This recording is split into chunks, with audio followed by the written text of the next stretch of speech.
जय हिंद, वंदे मातरम। स्वागत है आप सभी का फ्री एग्जाम जो यूट्यूब चैनल पर। दोस्तों, अगर आप बिहार सक्षमता परीक्षा 2.0 या फिर बीपीएससी शिक्षक भर्ती 3.0 का एग्जाम देने वाले हैं, तो आज का सेशन आपके एग्जाम की दृष्टि से अति महत्वपूर्ण होगा, जिसमें हमने केवल वही प्रश्न शामिल किया है जो एग्जाम में कई बार पूछे गए हैं। तो आपको सेशन में अंत तक बने रहना है कि प्रश्न को पूरे ध्यान से देखना है।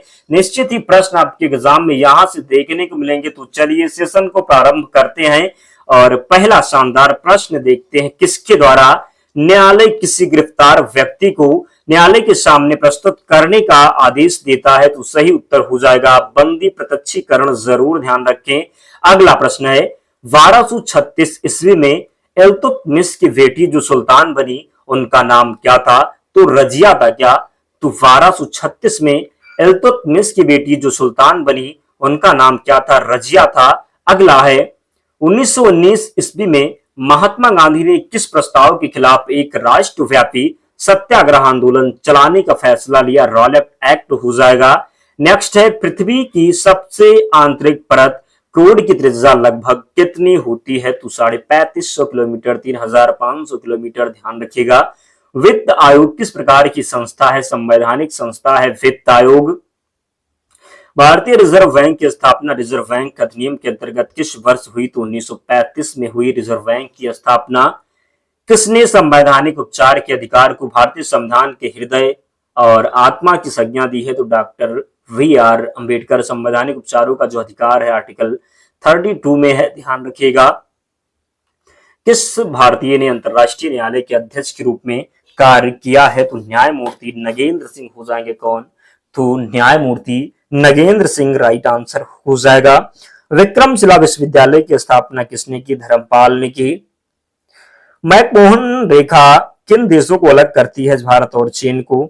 योजना आयोग द्वारा भारत को 2020 ईस्वी तक विकसित राष्ट्र बनाने के उद्देश्य से तैयार किया गया दृष्टि पत्र क्या था? तो इंडिया विजन 2020 था। ध्यान रखना दोस्तों, योजना आयोग को वर्तमान में नीति आयोग कर दिया गया है, तो योजना आयोग नीति आयोग बन चुका है। अगला प्रश्न है, भारत में सबसे अधिक कृषि भूमि किस फसल के अंतर्गत आता है? तो चावल के अंतर्गत। इस समय भारत का सबसे बड़ा राष्ट्रीयकृत उद्यम कौन सा है? भारतीय रेलवे हो जाएगा। राष्ट्रीय विकास परिषद का पदेन अध्यक्ष कौन होता है? तो प्रधानमंत्री होते हैं राष्ट्रीय विकास परिषद का पदेन अध्यक्ष। भारत में प्रचंड बेरोजगारी का सामान्यता किस क्षेत्र में दिखाई देती है? भारत में प्रचंड बेरोजगारी सामान्यता किस क्षेत्र में दिखाई देती है? कृषि क्षेत्र में दिखाई देती है। प्रथम पंचवर्षीय योजना में किस क्षेत्र को सर्वाधिक प्राथमिकता दी गई है? तो कृषि क्षेत्र को दी गई है। अंत्योदय कार्यक्रम का मुख्य उद्देश्य क्या था? गरीबों में सबसे अधिक गरीबों की सहायता करना। ध्यान रखना है। द्वितीय पंचवर्षीय योजना में किस क्षेत्र के विकास पर सर्वाधिक बल दिया गया था? उद्योग क्षेत्र में। भारत के ग्रामीण क्षेत्रों में पाई जाने वाली बेरोजगारी का मुख्य स्वरूप क्या होता है? प्रचंड बेरोजगारी। ध्यान रखना है। अर्थव्यवस्था में मुद्रा के मूल्य और कीमत स्तर के बीच का क्या संबंध होता है? प्रतिलोम का संबंध होता है। भारत के राष्ट्रीय आय में सर्वाधिक योगदान किस क्षेत्र का होता है? विनिर्माण क्षेत्र का होता है। ग्रामीण क्षेत्रों में गरीबी के आकलन हेतु किस सूचकांक को आधार माना गया है? तो कृषि श्रमिकों की उपभोक्ता मूल्य सूचकांक को। भारत में कर्मचारियों की महंगाई भत्ते निर्धारित करने का आधार क्या है? तो उपभोक्ता मूल्य सूचकांक हो जाएगा। अगला है, बजट घाटा का क्या अर्थ होता है? तो कुल प्राप्तियों एवं कुल खर्च में अंतर होता है। बजट घाटा का अर्थ। भुगतान संतुलन के विपरीत होने की दशा में कौन सा कदम स्थिति सुधारने में सहायक होता है? अवमूल्यन हो जाएगा। अभिलंब और आपतित किरण के बीच के कोण को क्या कहते हैं? आपतन कोण कहते हैं क्या? तो अभिलंब और आपतित किरण के बीच के कोण को क्या कहते हैं? अभिलंब कहते हैं, आपतन कोण कहते हैं। ध्यान रखिएगा। विटामिन के किससे संबंधित है? खून के जमने से जब विटामिन के की कमी हो जाती है तो रक्त का थक्का नहीं जमता। जरूर ध्यान रखें। धन की प्रबलता किस पर निर्भर करती है? आयाम पर निर्भर करती है धन की प्रबलता। सफेद रोशनी में साबुन के बुलबुले किस कारण से रंगीन दिखाई देते हैं? व्यतिकरण के कारण। किसके कारण? तो व्यतिकरण के कारण। सफेद रोशनी में साबुन के बुलबुले किस कारण से रंगीन दिखाई देते हैं? तो व्यतिकरण के कारण। जरूर ध्यान रखें। अफगानिस्तान की संसद किस देश के द्वारा बनाई गई थी? तो भारत के द्वारा। संगीत निर्देशक ए.आर. रहमान का पहला नाम क्या था? तो दिलीप कुमार था ए.आर. रहमान का नाम। तुम मुझे खून दो मैं तुम्हें आजादी दूंगा का नारा किसने दिया? नेताजी सुभाष चंद्र बोस ने। आराम हराम है का नारा किसने दिया? जवाहरलाल नेहरू ने। जय जवान जय किसान का नारा किसने दिया? लाल बहादुर शास्त्री ने। मारो फिरंगो को नारा किसने दिया? मंगल पांडे ने। सती प्रथा के अंत में सबसे अधिक प्रयास किस समाज सुधारक का रहा? तो राजा राम मोहन राय का रहा किसका? तो सती प्रथा के अंत में सबसे अधिक प्रयास किस समाज सुधारक का रहा? राजा राम मोहन राय का। रामकृष्ण मिशन की स्थापना किसने की? स्वामी विवेकानंद ने की थी रामकृष्ण मिशन की स्थापना। गांधी जी को महात्मा की उपाधि किसने दी थी? रविन्द्रनाथ टैगोर ने दी थी गांधी जी को महात्मा की उपाधि। माई एक्सपेरिमेंट विद ट्रुथ पुस्तक के लेखक कौन है? महात्मा गांधी हो जाएंगे माई एक्सपेरिमेंट विद ट्रुथ पुस्तक के लेखक। भारत का सर्वोच्च नागरिक सम्मान कौन सा है? भारत रत्न हो जाएगा भारत का सर्वोच्च नागरिक सम्मान। भारत का शेक्सपियर किसे कहा जाता है? कालिदास को कहा जाता है भारत का शेक्सपियर। कंप्यूटर का पिता किसे कहा जाता है? चार्ल्स बेबेज को कहा जाता है कंप्यूटर का पिता। अंतरिक्ष में जाने वाले प्रथम व्यक्ति कौन थे? यूरी गागरिन हो जाएंगे। प्रथम भारतीय उपग्रह का नाम क्या था? तो सही उत्तर हो जाएगा। और इसे कब छोड़ा गया? तो आर्यभट्ट था, सन 1975 में छोड़ा गया। क्या? तो प्रथम भारतीय उपग्रह का नाम क्या था और इसे कब छोड़ा गया? तो आर्यभट्ट नाम था, 1975 में छोड़ा गया। संयुक्त राष्ट्र संघ के वर्तमान महासचिव कौन हो जाएंगे? एंटोनियो गुटेरस, जरूर ध्यान रखें। अंतरराष्ट्रीय महिला दिवस किस तिथि को मनाया जाता है? 8 मार्च को मनाया जाता है अंतरराष्ट्रीय महिला दिवस। बेंजीन की खोज किसने की थी? तो माइकल फैराडे के द्वारा बेंजीन की खोज की गई। भारत में शहरी क्षेत्र में प्रति व्यक्ति आवश्यक औसत कैलोरी कितनी होती है? तो 2100 कैलोरी। प्रधानमंत्री के अतिरिक्त केंद्रीय मंत्रिमंडल के अन्य मंत्रियों की नियुक्ति कौन करता है? तो राष्ट्रपति के द्वारा। कौन भारत के उपराष्ट्रपति को पद और गोपनीयता की शपथ दिलाता है? तो राष्ट्रपति दिलाता है, ध्यान रखिएगा। कोई भी ग्राम पंचायत विकसित होती है तो कितनी अवधि के भीतर चुनाव करवाए जाते हैं? 6 माह के अंदर। शिक्षा को किस संविधान संशोधन के द्वारा राज्य सूची से संबंधित सूची में लाया गया? तो राज्य सूची से समवर्ती सूची में लाया गया 42वां संविधान संशोधन था, ध्यान रखिएगा।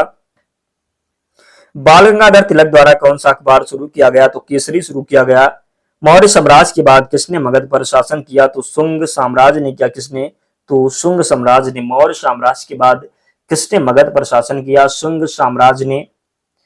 किस मुगल शासक ने मुगल सम्राट की राजधानी अस्थायी तौर पर आगरा से दिल्ली स्थानांतरित की थी? तो शाहजहां इसका सही उत्तर है।